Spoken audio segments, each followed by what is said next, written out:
প্রিয় শিক্ষার্থী, শুভ সন্ধ্যা। আমার প্রত্যাশা তোমরা সবাই অনেক ভালো আছো। আজকের আলোচনা মূলত সমাস। সমাস বলতে মূলত সমাস অর্থ কি, সমাস কাকে বলে, সমাস কত প্রকার এবং সমাস থেকে কি কি ধরনের কোশ্চেন আসতে পারে, সবগুলা আজকের আলোচনা। প্রথমে আমরা সমাস বলতে এটা দেখি বা সমাস শব্দের অর্থ কি। সমাস শব্দের অর্থ হলো একাধিক পদের একপদীকরণ, মিলন বা সংক্ষেপণ। আবার বলি, সমাস শব্দের অর্থ হলো সংক্ষেপণ, মিলন, একাধিক পদের একপদীকরণ। সমাস অর্থ। আর সমাস কাকে বলে? বাক্যের মধ্যে পরস্পর সম্পর্কিত একাধিক বাক্যের মধ্যে পরস্পর সম্পর্কিত একাধিক পদগুলোকে একটা শব্দে পরিণত করার নামই হলো সমাস। আর সমাসের মধ্যে অনেক কিছু জানার বিষয় আছে, যেমন ব্যাস বাক্য আছে, বিগ্রহ বাক্য আছে, সমস্ত পদ আছে, সমস্যামন পদ আছে। আমরা মূলত সবই দেখবো আস্তে আস্তে। আমরা মূলত শুরু করে দেই, আর তোমরা খাতা কলম রেডি করো আর লেখা শুরু করো। প্রথমে হলো সমাস অর্থ আমরা দেখি। সমাস অর্থ সংক্ষেপণ,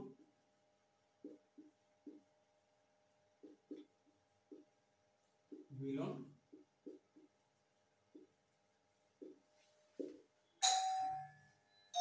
আর একাধিক পদের একপদীকরণ।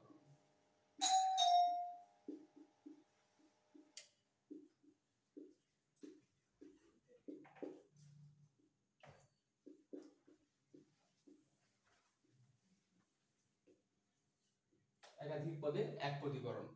আর এটা সমাস অর্থ। অনেক সময় পরীক্ষাতে আসে সমাস অর্থ কি, অপশনে দেওয়া থাকে একাধিক পদের একপদীকরণ বা অনেক কিছু দেওয়া থাকে।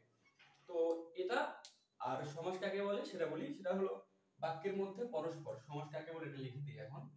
তোমরা এখনো যারা খাতা কলম রেডি করনি তারা লেখো। সেটা হলো সমাস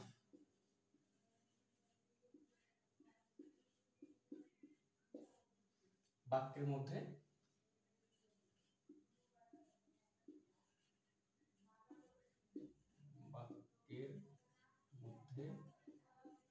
পরস্পর সম্পর্কিত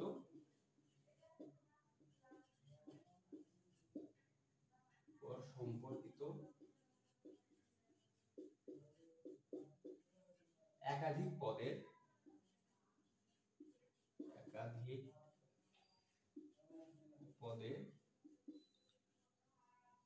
এক শব্দে পরিণত করে।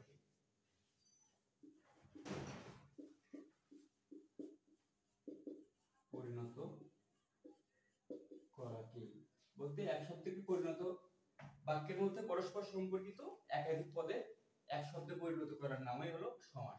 যেমন সমাসের উদাহরণ হতে পারে সিংহ চিহ্নিত আসন, সিংহাসন। হতে পারে দা কুমড়া, দাও কুমড়া। হতে পারে দোয়াত কলম, দোয়াত কলম। আমরা উদাহরণ সহকারে দেখি। প্রথমে দুই তিনটা আমরা উদাহরণ দেখি। প্রথমে দেখি সিংহ। সোজা উদাহরণ দিয়ে শুরু করি, আগে কঠিন না শুরু করি। সিংহ চিহ্নিত আসন, এটাকে আমরা বলি সিংহাসন।